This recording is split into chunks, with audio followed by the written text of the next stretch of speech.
favor? Hi everybody. Well, I wanted to come and talk to everybody. Basically, my story is somewhat like Katie's story. I was addicted to pain medications due to a car accident, and my doctor is just feeding them to me like Tic Tacs. August 31st will be 1 year clean for me. Never thought I was going to get past a month, so doing good.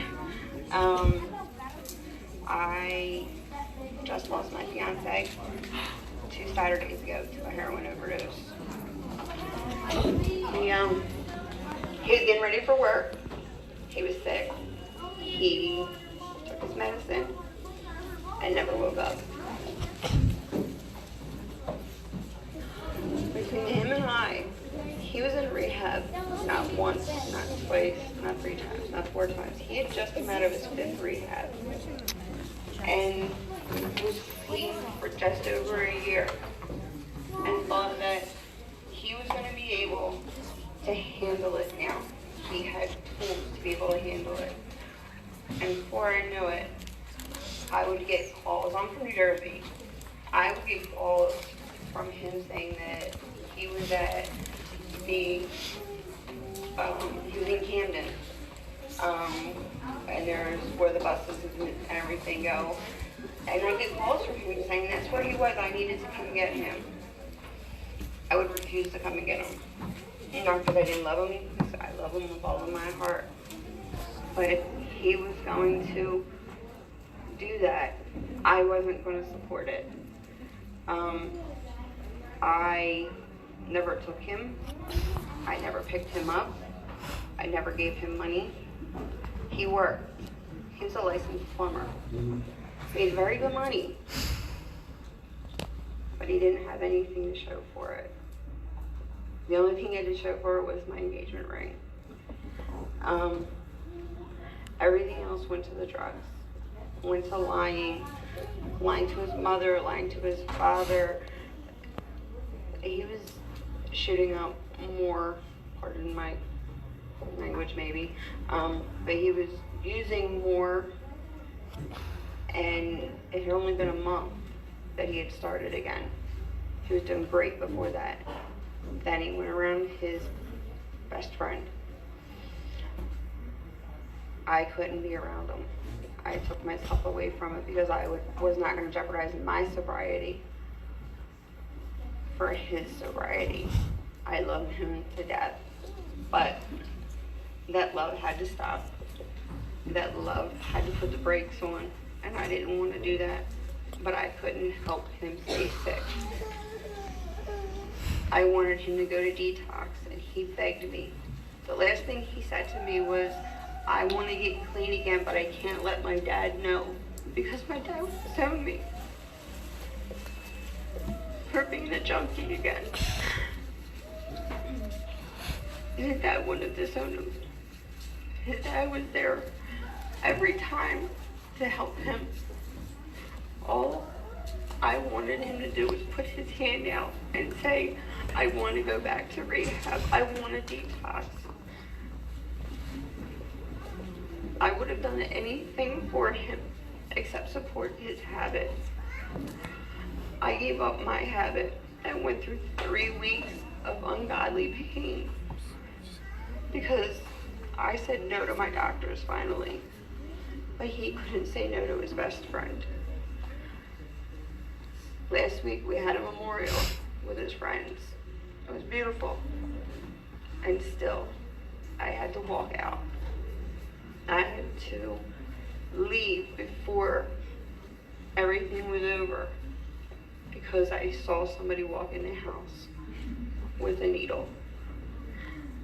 I don't know everybody else's story, and I don't claim to be able to fix or whatever anybody, but if his friend had just put his hand out to me and said, I don't want to do this. We lost Tommy to this. I don't want to do this. He was 33 years old. had his whole future, beautiful children, everything, and lost it all for a $5 high. If his friend would have put his hand out to me last week and said to me, Lindsay, I need help, not I'll be right back, and come back 15 minutes later, eyes glazed over and everything else, I would have helped him.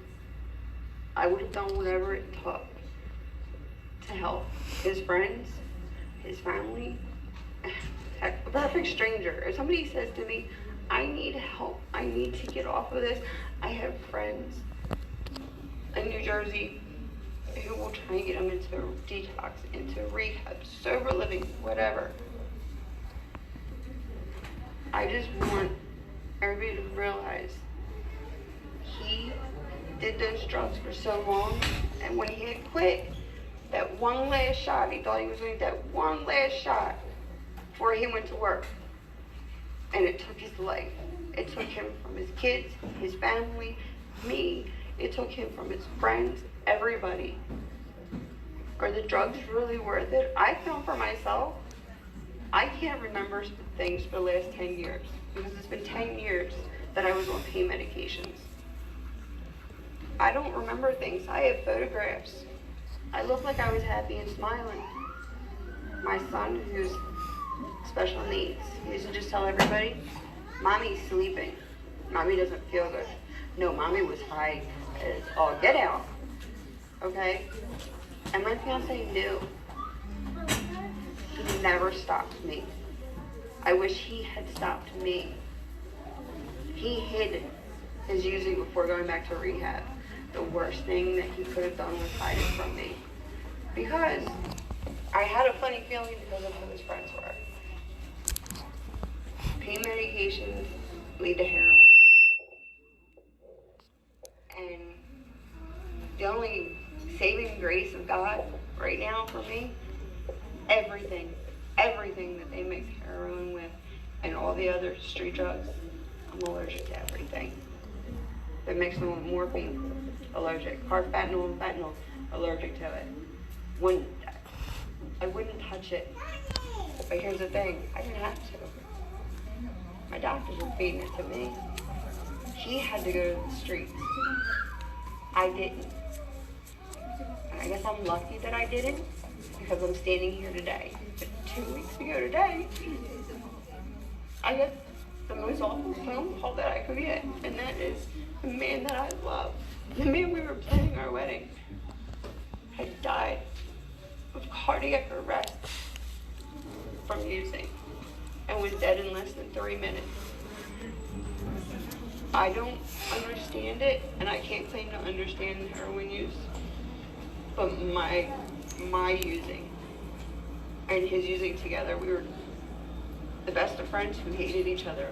Because when one of us couldn't, when I was miserable because I needed to take some of my medicine, because I was sick and he was sick, we would fight over basically whose addiction came first. Like I said, my saving grace is that I finally said, forget it. I'm not doing this. I'm over it, and I am not going to do this to myself. My doctors to this day will still try and give me medication. I've walked out of the office, left the scripts there, and said, I just told you I'm a recovering addict. I stopped all of this. We need to do something different. And all they're doing is Big Pharma is feeding them pills to give to me or the next person. I know in my heart, everybody here has been touched by addiction in some way. And I'm looking around at all these little kids walking around and being carried, and I know that if everybody here stays strong, that these kids are not going to grow up without parents.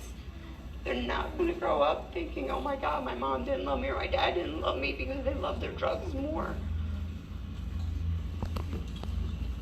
Tommy was my best friend, and I don't have him anymore. All I have to, the last thing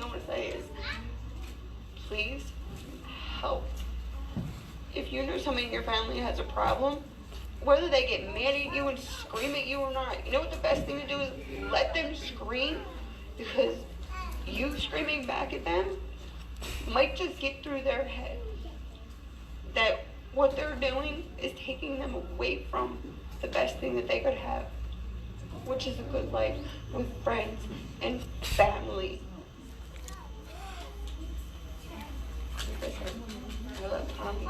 And I came down here from New Jersey. Like I said, I drove 2 hours to come down here and talk to everybody and be near everybody, because that's what I needed. I don't know what everybody else needs, but you know what? I'm sure you can find it. I'm sure you can find somebody to talk to. All right. I guess I'm done.